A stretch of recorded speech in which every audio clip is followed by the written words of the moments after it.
Le 4 février, c'est la journée internationale de la fraternité humaine.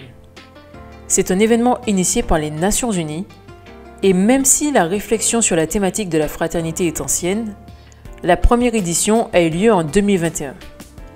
C'est-à-dire lorsque l'Assemblée générale des Nations Unies en décembre 2020 a proclamé cette journée alors que le monde devait affronter une crise sans précédent provoquée par le Covid-19. Pour les Nations Unies, il s'agit de rappeler, je cite, que le dialogue entre les groupes religieux peut aider à faire mieux connaître et mieux comprendre les valeurs communes au genre humain. Dans le propos descriptif de cette journée, il est question d'éducation, de promotion de la tolérance et de l'élimination de la discrimination fondée sur la religion ou la conviction. La fraternité étant le troisième élément de la devise républicaine française, nous pouvons tout à fait nous détacher du courant de pensée religieux qui est proposé par les Nations Unies pour observer comment nous intégrons ce concept de fraternité dans nos sociétés. Donc c'est l'idée que nous pourrions être tous frères. Et tant pis pour nous mesdames, notre sororité potentielle a été engloutie, avalée, en tout cas omise, par l'hégémonie masculine. Mais en faisant un petit effort, on peut prendre fraternité dans son sens générique, pour que hommes et femmes soient impliqués dans le propos.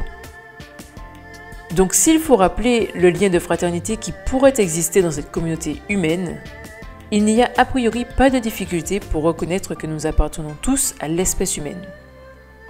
Mais qu'en est-il au quotidien, dans notre rencontre avec l'autre? Est-ce que celui que je rencontre est un frère? Y a-t-il un lien de fraternité qui va de soi entre deux ou plusieurs personnes? Parce que quand on parle de fraternité, le premier lien auquel nous pouvons faire référence, c'est le lien du sang. Et il n'est pas rare que cette relation fraternelle soit dégradée, voire conflictuelle. Combien de fratries sont divisées, en prise avec des émotions négatives qui mènent à la détestation et parfois même à la haine? Donc, rapporter ce modèle à un nombre plus grand de personnes rend encore plus fragile cette aspiration à la fraternité.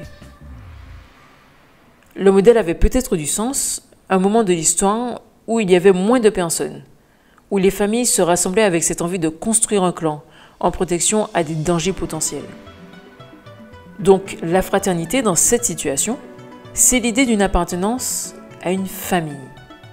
L'autre, c'est moi, c'est le même, c'est mon semblable. Et en dehors de ces critères communs, eh bien il y a le rejet. Mais avant le rejet, il y a une autre posture qui est également à interroger, parce que c'est celle qui est proposée par cette journée de la fraternité. C'est la tolérance. Vous savez, lorsque nous sommes en situation de tolérance, nous sommes à la limite de ce que nous pouvons accepter chez l'autre. Donc bien loin de l'accueil de l'autre, bien loin de l'accueil de ses différences, bien loin de l'idée que peut-être ces différences pourraient enrichir nos points de vue et nos expériences. La tolérance, c'est du repli sur son propre référentiel. J'accueille qui me ressemble et je tolère jusqu'à une certaine limite qui me semble différent.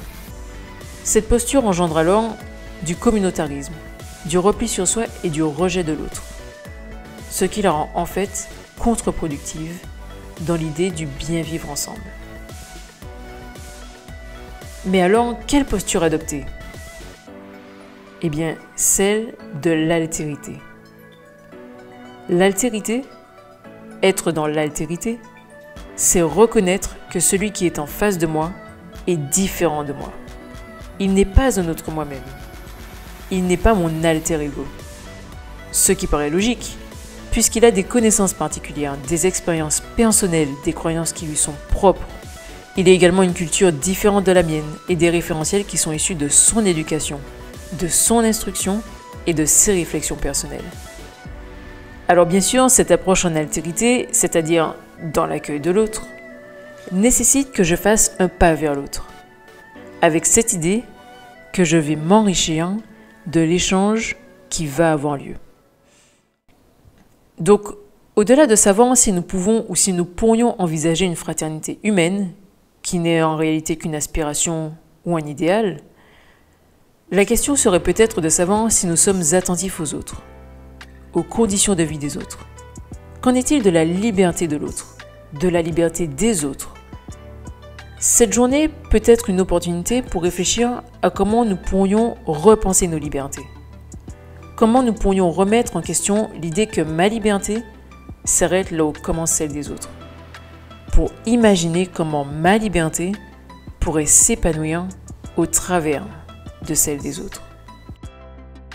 Nous voyons donc que ce sont les valeurs de la solidarité qui sont à mettre en avant face à ce concept de fraternité qui est certes intéressant, mais peut-être aussi un peu trompeur. À bientôt!